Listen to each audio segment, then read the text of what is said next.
प्रधानमंत्री के घर के बहुत पास, पार्लियामेंट के बहुत पास, राष्ट्रपति भवन के बहुत पास एक विस्फोट हुआ।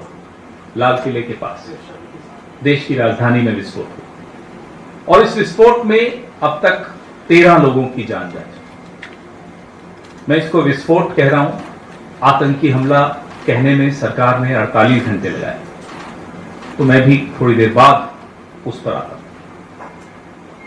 इस विस्फोट में जो 13 लोग मारे गए और काफी लोग घायल हुए, हमारी प्रार्थना उन सबके साथ है, उनके परिवारों के साथ। हैरानी की बात यह है कि 48 घंटे बाद कैबिनेट ने, गौर फरमाइएगा, कैबिनेट ने ये घोषणा की कि इसको हम एक आतंकी हमला मानते हैं। 48 घंटे प्रधानमंत्री भूटान से लौट कर आए, उसके बाद कैबिनेट कमेटी ऑन सिक्योरिटी की मीटिंग होती है और यह घोषणा होती है कि इसको हम आतंकी हमला मान रहे हैं। बहुत सवाल उठते हैं और गंभीर सवाल उठते हैं, क्योंकि देश की राजधानी में ऐसा हुआ है। आप सबको याद होगा, इतना बड़ा हमला देश की राजधानी में 2001 में हुआ था, संसद के ऊपर। अटल बिहारी वाजपेयी जी प्रधानमंत्री थे। आप सब पत्रकारिता शुरू कर रहे होंगे उस वक्त। बहुत हैरानी की बात यह है और सवाल यह उठता है कि इतनी इंटेलिजेंस, इतनी सुरक्षा एजेंसियां, ऊपर डोवल साहब, अमित शाह साहब, इतने लोग बैठे हैं, पैनी नजर बताते हैं कि हम पैनी नजर से देख रहे हैं। इतनी भारी संख्या में, इतनी भारी मात्रा में फरीदाबाद में 2900 किलो विस्फोटक सामग्री कैसे पहुंच गई। हम पुलवामा के सवाल पूछते रहते हैं कि साहब आरडीएक्स कैसे पहुंचा, नहीं मिले जवाब। सतपाल मलिक जी पूछते हुए रह गए, नहीं मिले जवाब, उनको और बेइज्जत अलग किया गया। 2900 किलो विस्फोटक सामग्री दिल्ली के 20 किलोमीटर दूर पहुंच चुकी, कैसे पहुंची। लाल किले के बाहर एक गाड़ी में विस्फोटक सामग्री है और वो एक्सप्लोजन होता है, धमाका होता है, लोगों की जान जाती है, लोग घायल होते हैं। दिल्ली राजधानी के भीतर, प्रधानमंत्री के घर के पास, ये कैसे संभव हुआ। कौन जिम्मेदारी ले रहा है, कौन जवाबदेही ले रहा है, यह सवाल बहुत गंभीर है। देशवासियों के मन में यह सवाल है। कांग्रेस पार्टी ने हमेशा, जब भी देश पर कोई हमला होता है, देश के किसी कोने में कोई आतंकी हमला होता है, वो उरी हो, पठानकोट हो, अमरनाथ हो, पहलगाम हो, या उससे पहले पुलवामा हो, या अब लाल किला हो, हमने बार बार यह दोहराया है कि हम सरकार के साथ खड़े रहेंगे। सरकार मजबूत कदम उठाए, हम उनके साथ हैं। प्रधानमंत्री पहलगाम के बाद, ऑपरेशन सिंदूर के बाद जो हुआ, उस पर मैं दोहराना नहीं चाहता, आप सबके सामने है। अब तो हम गिनती भी भूल गए, ट्रंप ने कितनी बार क्या क्या कहा कि उन्होंने जबरदस्ती सीज फायर कराया था। चलिए उस पर आज नहीं जाते। बिहार के चुनाव में प्रधानमंत्री ने कितनी बार हल्की टिप्पणियां की विपक्ष को लेकर, पहलगाम को लेकर, ऑपरेशन सिंदूर को लेकर, हम उसमें भी नहीं जाना चाहते। अपनी अपनी राजनीतिक चरित्र है, अपना अपना तरीका है राजनीति करने का, हमारा यह तरीका नहीं। हम सरकार के साथ खड़े हुए आपको हमेशा मिलेंगे जब भी कोई हमला होगा, लेकिन सरकार से सवाल पूछने का भी हमारा एक धर्म है जो हम निभाएंगे। यह विस्फोटक सामग्री कैसे पहुंची, यह विस्फोट कैसे हुआ, किस स्तर पे फेलियर हुआ, किसकी विफलता रही, कौन जवाबदेही लेगा, कौन जिम्मेदारी लेगा। हमें याद है 26/11 हुआ था, हमारी सरकार थी, गृह मंत्री ने इस्तीफा दिया था। इसलिए हम एक नैतिक ताकत से यह पूछ सकते हैं कि साहब आपके यहां जिम्मेदारी कौन ले रहा है, आपके यहां जवाबदेही किसकी हो रही है। हम यह भी मांग करते हैं कि प्रधानमंत्री की अध्यक्षता में एक सर्वदलीय बैठक तुरंत बुलाई जाए। देश की राजधानी पर हमला हुआ है, प्रधानमंत्री की प्राथमिकताएं हो सकती हैं भूटान रही हों, अब तो वापस आ भी गए हैं।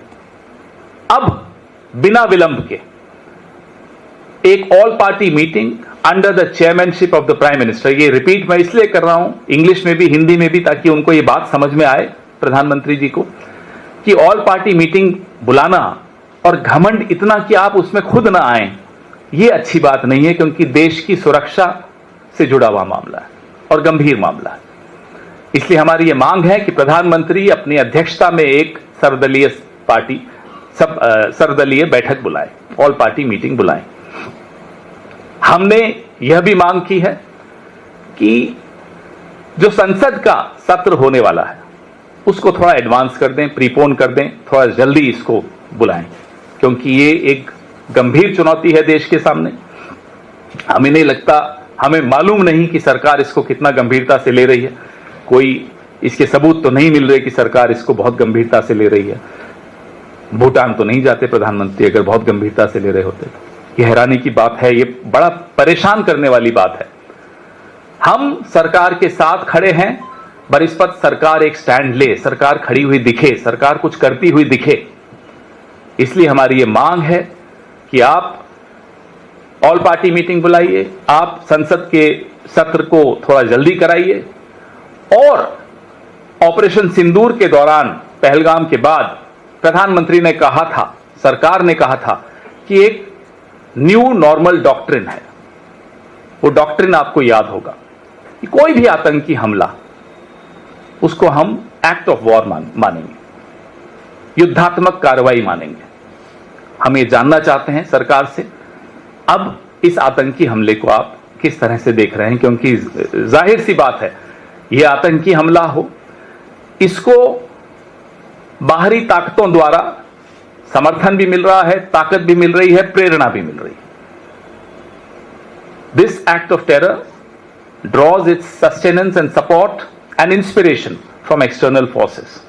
Therefore, we want to know from the Prime Minister the so-called new normal doctrine that was touted during Operation Sindoor and after Pahalgam by the Prime Minister, by the BJP government. Does it still stand? These are our questions. Your questions, please.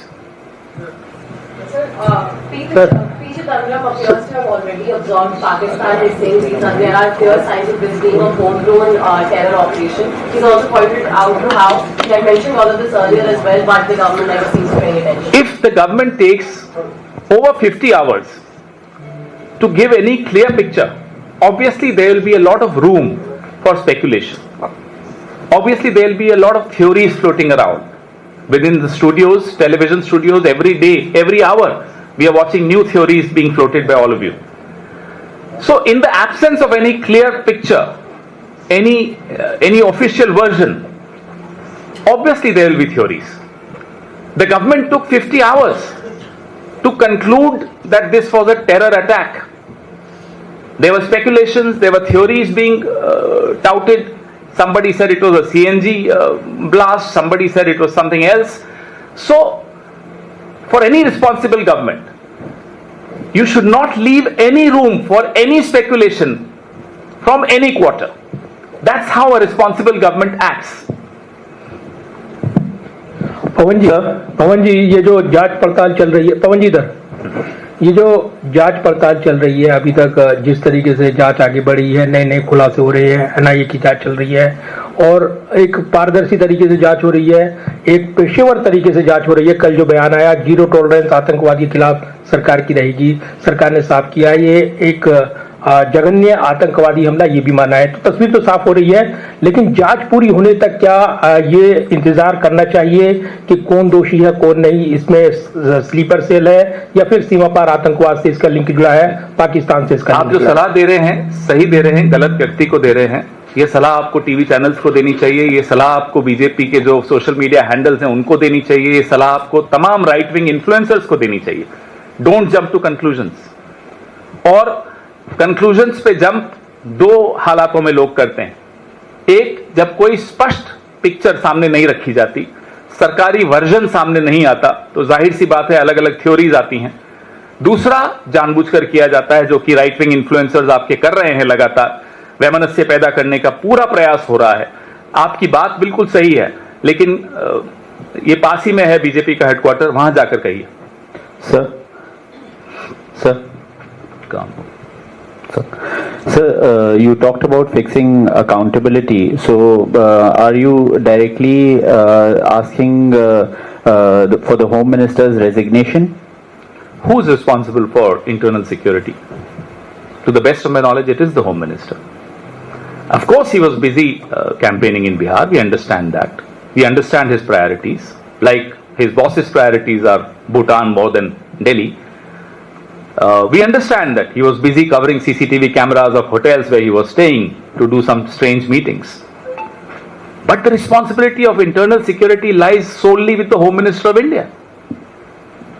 I mean, I remind you again of 26/11. The Home Minister of India resigned. Sir जो घटना हुई है इस घटना में एक चीज जो सामने आई है कि सारे मेडिकल डॉक्टर हैं, उसको कैसे देखते हैं आप? भाई, जब तक सामने आधिकारिक रूप से सब कुछ सामने नहीं आता, मैं टिप्पणी करूं एक राजनीतिक दल की तरफ से, आप टिप्पणी करें एक मीडिया की तरफ से, मुझे लगता है वो स्पेकुलेशन होगी। आधिकारिक रूप से जो सामने आएगा, आपने देखा हमने भी प्रेस वार्ता करने में 2 दिन लगाए, क्योंकि आधिकारिक रूप में ये कहा ही नहीं जा रहा था कि ये टेरर अटैक है। कल रात को कहा टेरर अटैक है, तो आज हम आपके सामने आए हैं। तो एक जिम्मेदार राजनीतिक दल और एक जिम्मेदार नागरिक होने की हम किसी भी थ्योरी पर नहीं टिप्पणी करेंगे, किसी अनुमान पर टिप्पणी नहीं करेंगे। आधिकारिक रूप से जो आएगा उस पर टिप्पणी करेंगे। पवन खेरा sir, Urvashi Khona this side from Zee Media. Sir, आपने पी चिदम्बरम पे बात की, उनके स्टेटमेंट पे उनका ट्वीट ये भी कहता है कि किस तरह से एजुकेटेड जो लोग थे, इंडियन सिटीजन्स थे, और वो किस तरह से टेररिस्ट टर्न आउट हुए। आप उसको किस तरह से देखते हैं? Again underlining the home grown terrorist that he is talking about. You want to me to respond in Hindi Hindi. मैं बहुत स्पष्ट तौर पे आपको पहले भी कह चुका हूं, जब सरकार आधिकारिक बयान देने में 48 से 50 घंटे लगाएगी, तो जाहिर सी बात है नए नए अनुमान लगाए जाएंगे। वो अनुमान सही हैं गलत हैं उस पर मैं टिप्पणी नहीं करूंगा, हैं वो अनुमान। आधिकारिक बयान जो सरकार का होगा, सुरक्षा एजेंसीज का होगा, उसके बाद कोई टिप्पणी करनी चाहिए। और मैं नहीं मानता कि उसके पहले की तमाम टिप्पणियां वो मीडिया में आए या किसी और नेता की तरफ से आए, उसको हम आधिकारिक मानेंगे। संसद सत्र को प्रीपोन करने की बात आपने कही, क्या आप चाहते हैं कि संसद सत्र के दौरान इस पर चर्चा हो? जाहिर सी बात है, ये एक बहुत बड़ी और बहुत गंभीर चुनौती है जो देश की राजधानी में आतंकी हमला हो, उसको हल्के में नहीं लिया जा सकता। पूरा देश देख रहा है, देश की सरकार की तरफ, देश के मीडिया की तरफ, देश के विपक्ष की तरफ, देश की संसद की तरफ। तो इसलिए संसद की एक जिम्मेदारी बनती है कि इस पर गहन चर्चा हो। चर्चा के पश्चात देश को हम विश्वास में लेकर उन्हें बताएं कि हम सब एक आवाज में आतंक के खिलाफ लड़ने को तैयार हैं।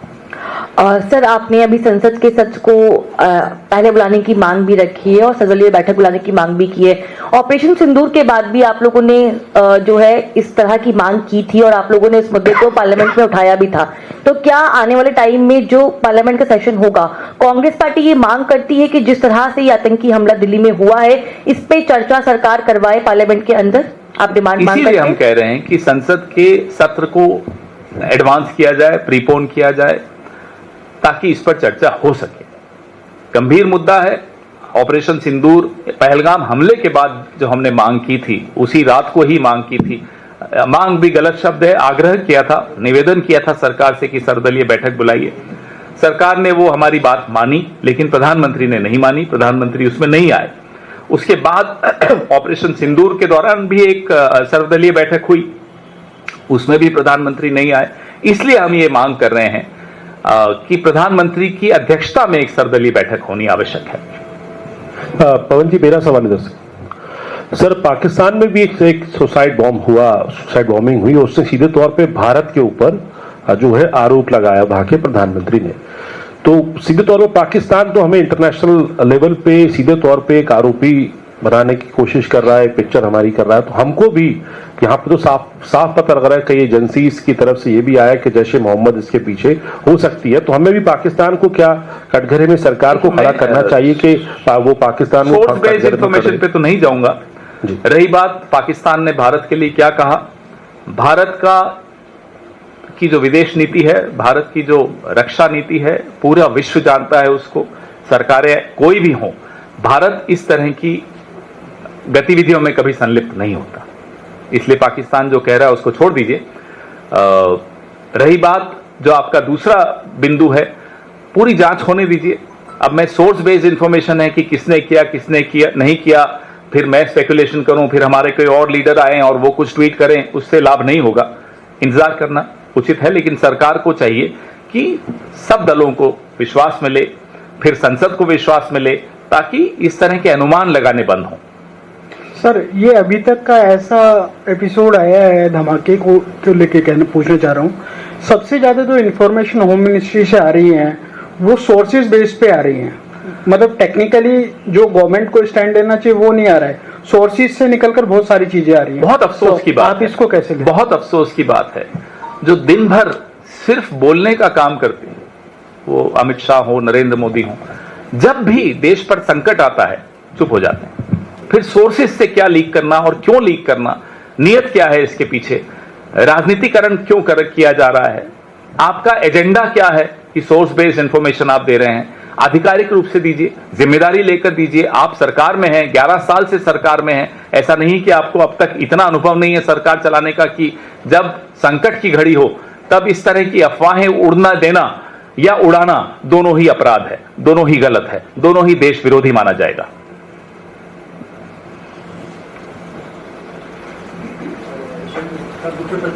नहीं, हाँ नहीं, इसी पे रखिए अभी। आज ये एजेंडा अलग है, आज ये संकट की घड़ी है, नहीं बिहार नहीं ये। सर, लास्ट टाइम ऑपरेशन सिंदूर के दौरान भी सुना तो नहीं था उन्होंने कि आपके जो डिमांड्स थे, अब इस बार कितने स्ट्रिक्टली, बिकॉज दिस इज मतलब obviously operation Sindoor was also severe, यहाँ पे जिस तरह से लोगों की मौत हुई है उसको लेकर अपोजिशन और कितना स्टर्न स्टैंड लेगी? हम मिलकर सब लोग आवाज उठा रहे हैं, संसद में भी उठाएंगे, आपके मार्फत उठाएंगे, और हमें पूरा भरोसा है कि आप लोग भी पिछले 11 साल में वो जो हुआ उसको भूलकर एक ऐसा स्टैंड लेंगे जो देश के हित में होगा और हमारी आवाज को बुलंद करेंगे। हम अपना धर्म निभा रहे हैं, सरकार अपना धर्म नहीं निभाए तो उसमें आपको और हमको मिलकर आवाज उठानी चाहिए। सर, गृह मंत्री अमित शाह कह रहे हैं कि जो भी इसमें शामिल होगा सबको अदालत के सामने ले जाकर उचित सजा दिलवाएंगे, ये प्रधानमंत्री का संकल्प है और ऐसा उदाहरण पेश करेंगे कि भविष्य में ऐसी घटना ना हो। ठीक है, अच्छी बात है, लेकिन हमें जो सुना था ऑपरेशन सिंदूर के तुरंत बाद कि एक न्यू नॉर्मल डॉक्ट्रिन है, न्यू डॉक्ट्रिन है, फिर उस डॉक्ट्रिन का क्या होगा ये भी देश जानना चाहता है। क्योंकि देश के उस वक्त के गुस्से पर पानी फेरने के लिए अगर आपने सिर्फ एक जुमला दिया तो अलग बात है, तो बता दीजिए कि ये जुमला था, और अगर पानी फेरने के लिए नहीं था, लोगों का गुस्सा शांत करने के लिए नहीं था, तो फिर गृह मंत्री ने जो अब बोला है और प्रधानमंत्री ने जो तब बोला था उसमें एक बहुत बड़ा अंतर दिखता है।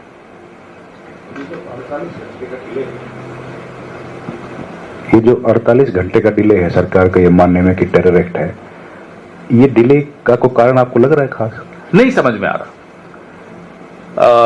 कभी किसी सरकार ने ऐसा नहीं किया। मुझे अच्छी तरह याद है 26/11 के बाद डॉक्टर मनमोहन सिंह ने राष्ट्र के नाम संबोधन किया था, प्रेस को संबोधित किया था, तुरंत आधिकारिक रूप से संवाद हम लोगों ने, हमारी सरकार ने मीडिया के मार्फत देश से शुरू किया था ताकि कोई अफवाहें न फैल सके। अफवाहें फैलाने की कोशिश तब भी लोगों ने की थी, कुछ तत्वों ने, अब उनका नाम लेना ठीक नहीं है, उनमें से कुछ अब सरकार में है, लेकिन हमने कोशिश यही की कि अफवाहें न फैलें, लोग अनुमान न लगाएं, स्पेकुलेशन न चले।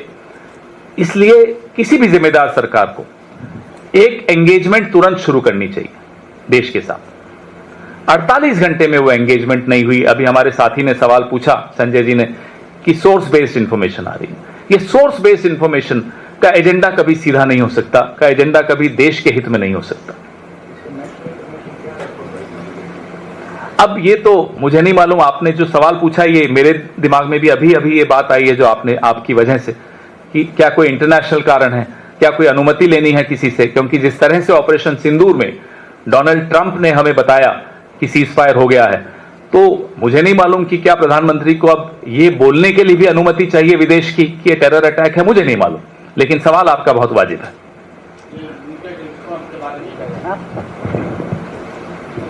गवर्नमेंट की तरफ से जो म्यूटेड रिस्पांस आया है, यही जो Muted response. हाँ जी जी, what do you want to say about it? We want to ask questions. I completely share the curiosity you have, the concern you have as media and as responsible representatives of the media. Why this delay?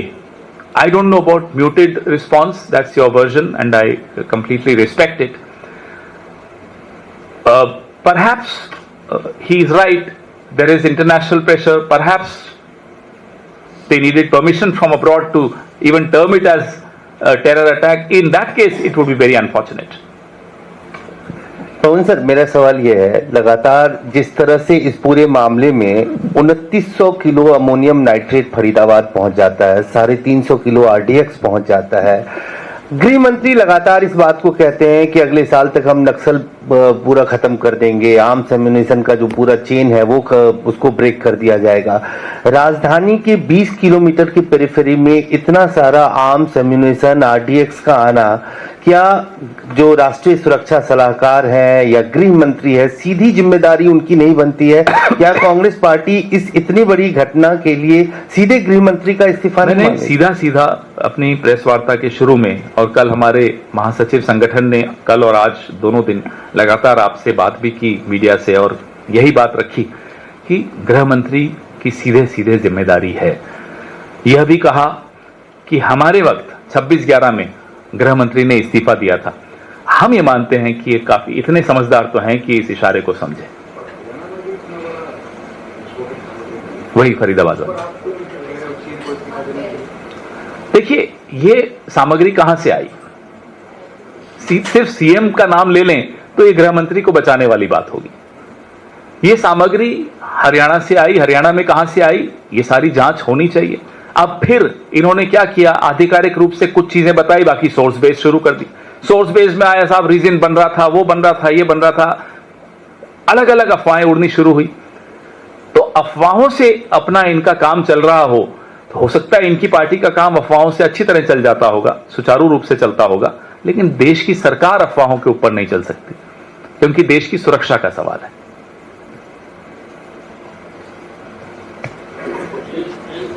नहीं, आज इसी पर नहीं, कल करेंगे बिहार पे, आज नहीं। एग्जिट पोल पे हम कभी ना बोलते हैं ना सुनते हैं एग्जिट पोल को, ना देखते हैं एग्जिट पोल को। फिगर दिया था, होम मिनिस्टर गिवन 160 फिगर। बोलने दीजिए, होम मिनिस्टर की यही तो प्राथमिकताएं हैं, यही प्राथमिकताएं हैं। पूरे वक्त बिहार में थे, यहां ये हालत हो रही है कि विस्फोटक यहां 20 किलोमीटर दूर तक आ गया। आप करिए प्रचार, फिर किसी और को गृह मंत्री बनाइए जो प्रचार नहीं करता हो। धन्यवाद।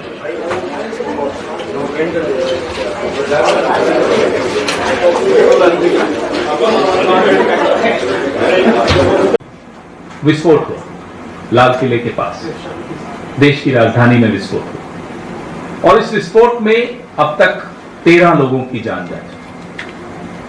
मैं इसको विस्फोट कह रहा हूं, आतंकी हमला कहने में सरकार ने 48 घंटे लगाए, तो मैं भी थोड़ी देर बाद उस पर आता हूं। इस